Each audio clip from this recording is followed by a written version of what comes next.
So I've been to both of them this year. So I went to Tenerife in March and I went to Majorca a couple of weeks ago, so in October.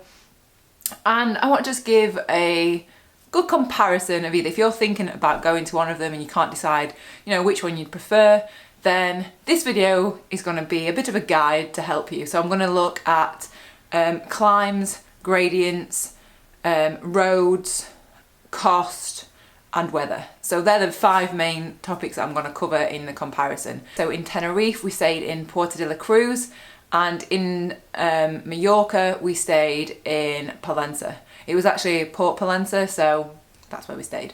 So the first thing is climbs. That's the main thing that you're going to want to do when you're there, is go and ride your bike, and the difference in climbs that you're going to get. So Teide, I feel, is incredible. Like, you've got Teide, which is just this 40k beautiful, like, winding climb up to the top of a mountain. I mean, who wouldn't want to just climb the top of a mountain on a cycling holiday? It's amazing. 40k, you go through different villages, it gets more sparse as you get to the top.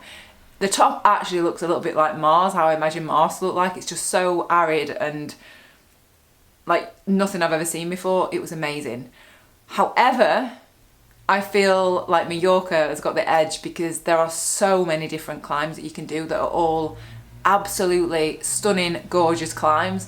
Like, so many different routes, you've got so many different switchbacks, I feel like with Majorca you've got a lot more variety, whereas Tenerife, I feel like you've got Teide and that's kind of your lot. I mean, you might disagree. If you've been to Tenerife and stayed somewhere different, let me know in the comments if you do, you know, if you did go and think differently to what I'm saying. But that, in my opinion, I feel like Teide is kind of a one-trick pony for the massive climb. So climbs for me, Majorca wins. It's just amazing. So gradient. So this is kind of where the climbs lead to. So with Teide itself, it's kind of an average of around 6%. It's very easy, it's very steady all the way up. There's no massive kick-ups, there's no really steep sections.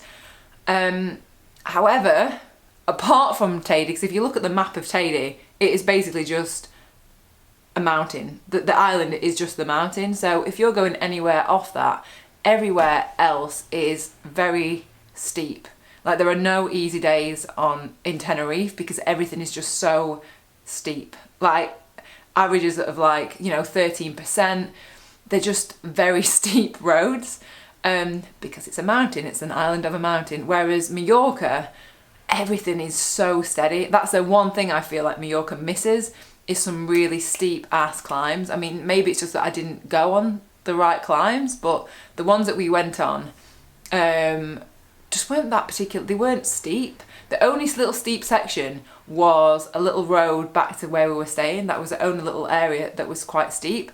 So depends what you want. If you want hard ass climbing every single day, Tenerife is the place. Whereas if you want, and I love mountains, I love climbing, whereas I feel like the variety of Majorca is better because you can do kind of a longer day, you get a bit of variation rather than just riding, like, yeah, you get what I'm saying. The next thing is the road surface and kind of traffic wise. Tenerife, up Teide, you know, drivers are really good with cyclists. Majorca though, just hands down wins. Like, people are just so good, so courteous, wait for you, there's no beeping, there's no nothing. It's just an absolute dream of a holiday because drivers are just so good and the roads are so smooth. Tenerife, I feel like Teide, yeah, it's nice and smooth, but some of the other roads in Tenerife I don't feel were as smooth. I mean, they're better than the UK, but they weren't as good in comparison to Majorca. There was one actual strip in Majorca that they've just redone and it was just like, it was like just so good. It was just absolutely perfect. As you can tell, I am quite excited about talking about Majorca because it was just so good. So roads and drivers, both pretty good for that. Cost is, I think, is quite variable. It depends. You can, like we stayed in Airbnb in both. And flights are generally a little bit more expensive from the UK to Tenerife because it's further away. You've got like a 4-hour flight compared to a 2-hour flight to Majorca. So I guess it just depends what deals you can pick up, and Airbnb depends what there is. So that's kind of a personal preference. You can choose to spend as much or as little as you want. So there's that.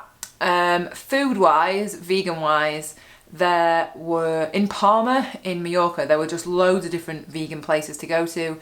In Tenerife, where we were staying, there were a couple of different places, like Santa Cruz in Tenerife, there was a little, really nice little vegan cafe, but not loads. So if you're going after vegan, you want loads of vegan food, stay in Palma, go to Majorca, there's loads of different options.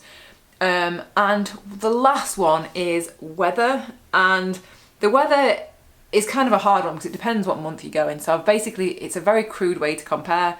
But what I've done is taken one month, which is January, which I kind of feel like if you live in the UK, that's going to be the month that you want to go away because it's crap in the UK. So January, I've got the actual stats, so give me 1 second.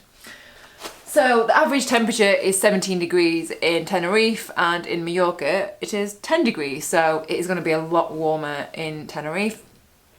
The rainfall is bang on the exact same, 43 millimetres of rain per month. And rainfall days, Tenerife has got 5, whereas Majorca has got 6. I mean, they're quite similar, but temperature-wise, if you want warmer, then go to Tenerife. I mean, for me, the actual overall holiday, the overall trip, Majorca is, I would say Majorca is probably my favourite place that I've ever been for cycling. It is just amazing. It's so small, the island, but there's just so many amazing climbs, so many cyclists around. The roads, like, there aren't many really busy roads, whereas I felt like Tenerife, if you didn't go up Teide, like most of the roads to get out to anywhere, maybe, like I say, maybe it's just we were staying in Porto de la Cruz, but I just felt like there was just a lot of traffic. Majorca was just an absolute dream. I can see why people and loads of cyclists go there now. Like, it's just, I can't wait to go. I've actually already booked to go back. We're going to go back start of next year, so quite excited about that. But I do want to know if you've been to both, or you've been to Tenerife, or you've been to Majorca. Let me know what you liked about either and which one you prefer. But for me, definitely prefer Majorca. But I want to find a steeper climb in Majorca because they were averaging like 6, 7, 8%. Nothing got above 8%.